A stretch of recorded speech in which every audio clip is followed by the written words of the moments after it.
What's going on, guys? It's Jake, and it's that time again for some Beyblade news.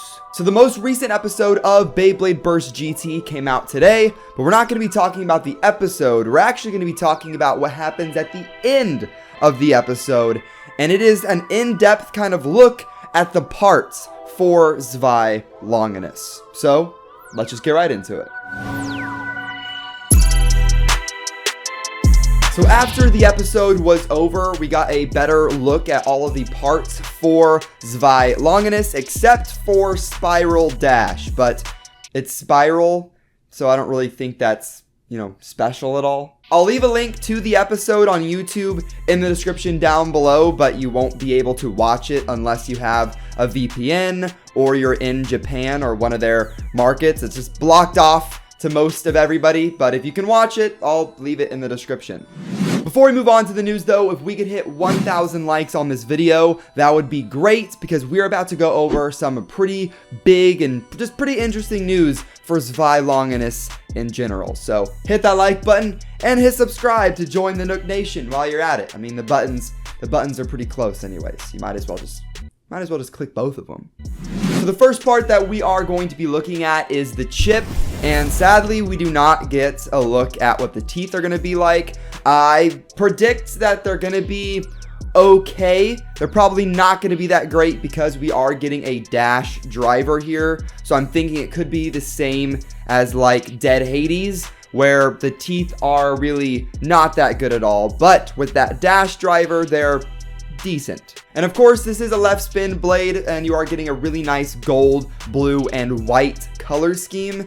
And it actually kind of reminds me more of Lost Longinus than the previous Longinus, which was Bloody Longinus, because Bloody had a lot of purple in there, but this seems to be more blue. But there really isn't much to talk about for the chip because we have not seen what the teeth are like, and we don't have a battle here to talk about. So burst resistance is not something we can talk about right now. So let's just move on to the next part, which is the layer weight. For the weight, we have Metsu, and this one's actually kind of interesting because unlike all of the weights that have come out so far, it's not balanced on all sides of the Beyblade. If you actually look at it, it's more diagonal, so contact points are going to be maybe affected. It's going to be heavier on certain corners, although the weights don't really do a crazy amount. They don't really weigh that much, but I guess it is something to mention. I could definitely see this being used on attack combos because of that weight distribution thing I just talked about, but I still think that weights like Sin or Zan are going to be a little bit more viable because they weigh a little bit more and it's just more balanced overall. So we'll just have to see. I'll have to try and do some testing of my own and see if it really does that much, but not really much to talk about. We don't know any of the specifics on it. We don't know how much it weighs in comparison to the other weights. So there's Metsu. And just to round off the layer section of the Beyblade, we have the GT layer base, which is Zwei, or Zwei.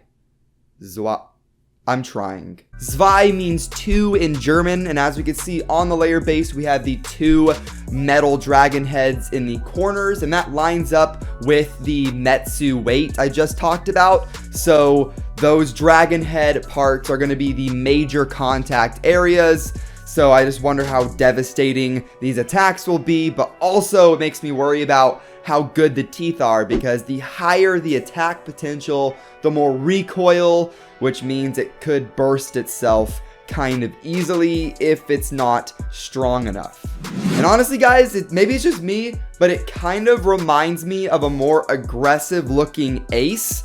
Ace seems more balanced overall, but if you compare the way that Ace and Zwei look, they have a similar shape, but Zwei is a little bit more aggressive with those two big contact areas. Something that I'm kind of hoping for the layer is we kind of go back to when Longinus just weighed more than a lot of other bays. I mean, when Lost Longinus came out, that was super heavy. Nightmare Longinus combined the layer and forge disc together, so that way it was just a huge, just honking piece of just metal. Bloody Longinus kind of wasn't as crazy for weight. And that's kind of one of the reasons why I don't really like Bloody Longinus that much, and it's kind of the most forgettable Longinus that has released so far. But with the amount of metal we have on this layer, I'm kind of hoping that we go back to Longinus being pretty heavy and weighing a decent bit. And I just really hope we get a good, strong left spin attack type Beyblade in GT, because to be honest, a lot of the left spin bays that have come out have pretty weak teeth and are kind of different. Wizard Fafnir can steal spin really well, but if you hard launch it, it's going to burst really easily. And I don't have Dread Bahamut yet, but I haven't really seen I've seen it be kind of mixed. It's not like it's amazing and it's not like it's bad. So I'd really like to see a really good, strong left spin attack type. I mean, Erase Diaboros comes out like, what, 2 weeks after Longinus does, and you know, that might be a really strong left spin attack type, but maybe we'll get two. Maybe we'll get two strong left spin attack types. And before we move on to the disc reveal, they actually did a comparison between Zwei Longinus and Bloody Longinus, and as you can see, it's pretty interesting. It definitely has a different shape. And is it just me, or does it look smaller? Like it's probably just the picture. Maybe they were holding Bloody Longinus up higher, but I don't know. Zwei definitely looks a little bit smaller, but it does look more aggressive to me, and it just really goes back to the original Lost Longinus design, in my opinion, and I definitely like the way it looks more than Bloody Longinus. Next up, we have the disc, which is DR. I don't really believe that they've revealed the name yet, but we are going to see that pretty soon, I expect. It does come out later this month, so I expect in the recent or the new Koro comics, I'll do a big spread and reveal everything and show off some really cool pictures. But this has got to be the most interesting disc that we have seen in GT so far. So looking at it, once again, on either side of the disc, you have more metal in there, and that looks like that is going to line up with Metsu and the metal dragon heads on the layer, so it's even more proof that at certain contact points on this bay are going to be really, really insane. And looking at the top and the bottom of the disc in the picture, you don't really see a lot of metal. You see, is it plastic? Is it rubber?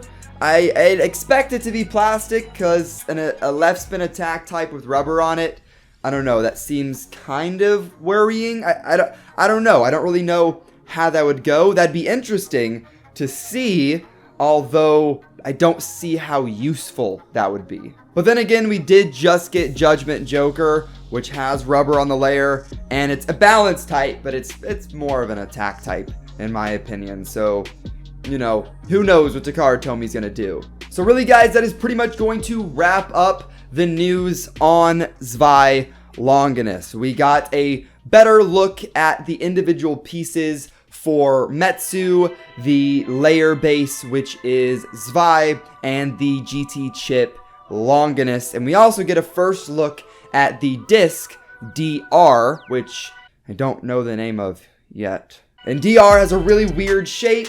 It's probably going to be decent for attack, although it's probably not going to weigh too much. We did not get to see Spiral though, but then again, like I said earlier, Spiral Dash, we've had Spiral before, so you know what it's going to be like. It just has a stronger spring. And for all the people that do not know, if you don't know, Louis is not going to be using this Longinus. Maybe he'll come back in the future. Probably not. I'd really like to see Louis come back, but it's actually going to be Loden who uses this bay now, and Loden looks really sick, in my opinion. He's honestly probably has my favorite character design for any blader in GT so far, and honestly one of my favorites in general. He kind of reminds me of Hoey a little bit, who used Archer Hercules, and I think Loden has only popped up in one episode so far, which is episode 8, and he was there just for a second, and he was kind of like a big, manly man. He like picked up Drum and held him in his arm. So, he's pretty awesome. To be honest, he kind of looks like what would happen if Ryuga went to the gym and ate a little bit too many protein bars. That's kind of what he looks like.